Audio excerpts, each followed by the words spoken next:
Rodri তুমি কার?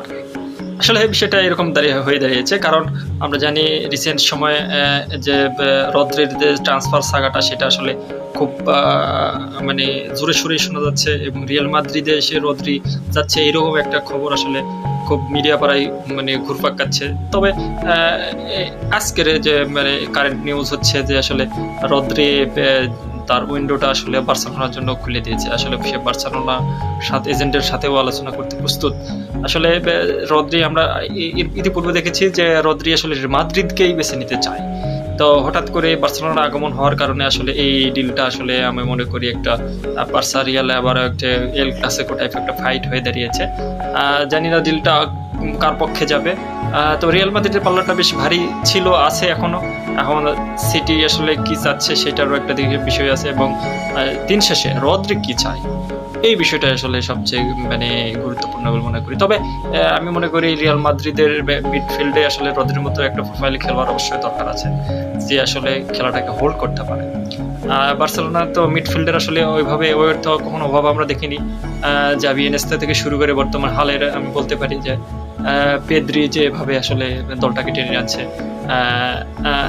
মাঝখানে কিছু সমস্যা আছে, এখানে হয়তো বা হোল্ডিং মিডফিল্ডে একজন মিডফিল্ডার দরকার আছে। সেইটাই আসলে মনে হয় কাতালান ক্লাবটি আসলে চাচ্ছে, যার কারণে রদ্রির দিকে তাদের একটা মনোযোগ আছে। যেহেতু রদ্রি একজন স্প্যানিশ এবং স্প্যানিশ অধিনায়ক, পাশাপাশি তার অভিজ্ঞতা সিটির হয়ে বেশ কিছুদিন মানে বেশ কয়েকটা সিজন খেলার একটা অভিজ্ঞতা আছে। সেই অভিজ্ঞতাটা বার্সেলোনার জন্য আসলে কাজে লাগবে, কারণ বার্সেলোনা অভিজ্ঞ আসলে কিছু খেলোয়াড়ের প্রয়োজন ইউসিএল জিততে গেলে। কারণ বার্সেলোনা লিগ তো আসলে জিতছেই মাঝে বেশ কয়েকটা, কিন্তু ইউসিএল এর তারা ধারে পাশে ছিল না কখনো, মানে ওইভাবে আসলে আগাইতে পারে নাই। তো এই জিনিসটা আসলে মানে তারা ফোকাস করতে চায়। যদিও বার্সেলোনার একটা বিষয় আছে, সেখানে হচ্ছে আর্থিক সংকট। সেই আর্থিক সংকটটা যদি ঠিকঠাক তারা ম্যানেজ করতে পারে, তো রদ্রি আসলে তাদের পারফেক্ট একজন গাই হইতে পারে।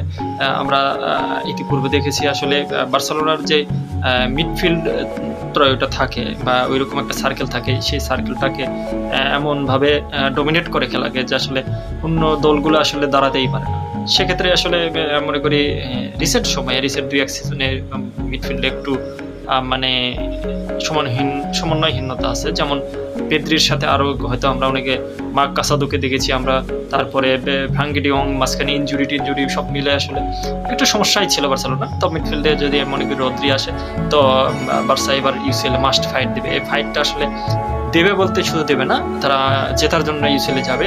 আমি মনে করি সেই রকম একটা স্কোয়াড আসলে বার্সেলোনার হয়ে যাবে। এর মধ্যে যে হুলিয়ান আলভারেজ চলে আসে বার্সেলোনায়, তাহলে তো আসলে আমি মনে করি বার্সেলোনা